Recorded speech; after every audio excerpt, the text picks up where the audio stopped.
Hi hello నమస్తే JNB మీడియాకి స్వాగతం సుస్వాగతం.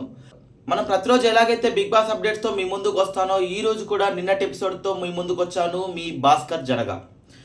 ఇక నిన్నటి ఎపిసోడ్ శనివారం ఫన్ వీకెండ్. సో అలాగే నాగార్జున గారు ఈ వీక్ మొత్తం చూసి ఏం చేస్తారు అనేది, వాళ్ళు ఏం చేస్తారు, వాళ్ళ తప్పులేంటి, వాళ్ళ ఒప్పులేంటి, వాళ్ళ గేమ్ ఎలా ఉందని చెప్పేసి ప్రతి సాటర్డే వాళ్ళ రివ్యూ ఇస్తారు. ఈసారి ఏంటంటే వాళ్ళ నుండి వాళ్ళకి పెట్టారనమాట. వాళ్ళ నుండి వాళ్ళే రివ్యూ ఇచ్చుకునేలాగా వాళ్ళ చీఫ్ నుండి వాళ్ళకి చెప్పారనమాట. ఇక నిన్నటి ఎపిసోడ్ వరకు చూసుకున్నట్లయితే నాగార్జున సార్ ప్రతి ఒక్కరికి వార్నింగ్ ఇచ్చినట్లుంది. అండ్ అలాగే ఇద్దరు చీఫ్ని డిస్క్వాలిఫై చేసినట్టుగా కూడా చూపించారు. అండ్ దానితో పాటు కొత్త చీఫ్ కూడా ఎంపికైనట్టుగా ఆ టీం మెంబర్స్ నుండే తీసుకోవడం కూడా జరిగింది. హౌస్మేట్లో నుండే ఒకరిని సెలెక్ట్ చేసి కొత్త చీఫ్ని ఎన్నుకోవడం కూడా నిన్నటి ఎపిసోడ్లో జరిగినట్టుగా మనం చూసుకున్నట్లయితే అర్థమైంది. ఇక ఫుల్ రివ్యూ వరకు చూసుకున్నట్లయితే నాగార్జున సార్ యష్మిని నైనికాని బాగా కోప్పడ్డట్టుగా కూడా కనిపించింది. ఎందుకంటే వాళ్ళు చీఫ్గా కరెక్ట్గా చేయలేదు అనేది మాత్రం అక్కడ వాళ్ళ నోటి నుండి వాళ్ళ ద్వారానే చెప్పించి మరీ అక్కడ వీడియో ప్రూఫ్స్ చూపించి మరీ వాళ్ళని డిస్క్వాలిఫై చేయడం జరిగింది. వీళ్ళతో పాటు సోనియాని కూడా గట్టిగా ఇచ్చి పడేశారు. ఎందుకంటే తను లాస్ట్ టైం నామినేషన్స్లో వాడిన మాటలు ఈ వీక్లో వీడియో ప్లే చేసి మరీ నాగార్జున గారు చూపించడం జరిగింది. అది కూడా అన్ని వీడియోలు చూపించకుండా ఒక ఫ్యామిలీ, విష్ణుప్రియ ఫ్యామిలీ పరంగా మాట్లాడింది, నీకు ఎవరు లేరు ఇలా అని చెప్పేసి మాట్లాడిన వీడియోని మాత్రమే చూపించారు.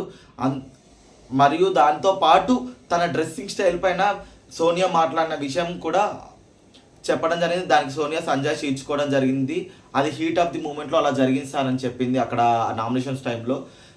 ఇది కొంచెం జరిగింది. కానీ నాగార్జున సార్ చెప్పకనే చెప్పినట్టుగా కూడా కొన్ని అనిపించింది. ఎందుకంటే నువ్వు అలా చేయడం వల్ల విష్ణుప్రియకి ఓట్స్ బయట పెరుగుతున్నాయి, కొంచెం హింట్ ఇచ్చారేమో అన్నట్టు కూడా కొంచెం అనిపించింది. అది మన రివ్యూ పరంగా అక్కడ జరిగింది అయితే అది.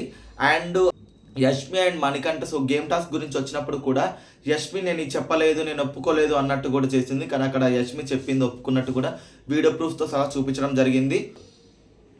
వీరితో పాటు చూసుకున్నట్లయితే బిగ్ బాస్లో ఒక మంచి మూమెంట్ అనేది అయితే నిన్న ఒక జనరేట్ అయింది. అదేంటంటే శేఖర్ భాషకి కొడుకు పుట్టాడా అని చెప్పేసి అక్కడ చూపించడం జరిగింది. కానీ దాని ఇక్కడ ఏం జరిగిందంటే శేఖర్ భాషకి పుట్టాడని చెప్పడంతో పాటు ఒక ఫోటో చూపిస్తే కొంచెం హ్యాపీగా ఉంటుందేమో అన్న ఫీలింగ్ అయితే నాకు కలిగింది, నాతో పాటు చూసే వాళ్ళకు కూడా కలిగిందని నేను అనుకుంటున్నాను. ఎందుకంటే తను నీకు కొడుకు పుట్టాడని చెప్పినప్పుడు తను ఎంత ఎమోషనల్ అయ్యాడో ఒక ఫోటో చూపిస్తే ఎంత ఎమోషనల్ అవుతాడో కూడా చూడొచ్చు.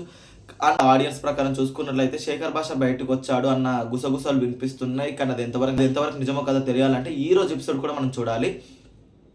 ఇంకా అలాగే నిన్నటి ఎపిసోడ్లో చూసుకున్నట్లయితే కిరాక్ సీత అంటూ సీతకి మళ్ళీ ఎప్పట్లాగే కిరాక్ అనేది యాడ్ చేసి నాగార్జున గారు అభినందించడం జరిగింది. ఎందుకంటే కిరాక్ సీత గేమ్లో చాలా బాగా ఆడింది, ప్రతి ఒక్కరితో కరెక్ట్గా కమ్యూనికేట్ అయింది, ఇంట్లో చాలా అంటే పర్ఫెక్ట్ పర్సన్గా ఉంది.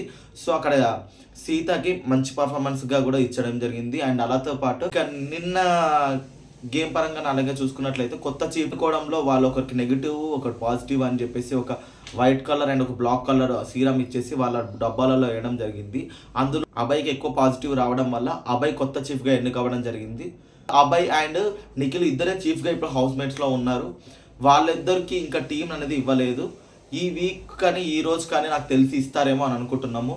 ఇక ఓటింగ్ ప్రకారం లెక్కల ప్రకారం చూసుకున్నట్లయితే ఆదిత్య ఓం ఎలిమినేట్ అవుతారు అని అందరూ అనుకున్నారు. కానీ బయట వస్తున్న న్యూస్ కానీ ఫేక్ న్యూసే కావచ్చు, యూట్యూబ్లో వచ్చిన న్యూస్లే కావచ్చు, అందుతున్న సమాచారం ప్రకారం అయితే శేఖర్ భాష ఎలిమినేట్ అయినట్టుగా బయట సమాచారం అందింది.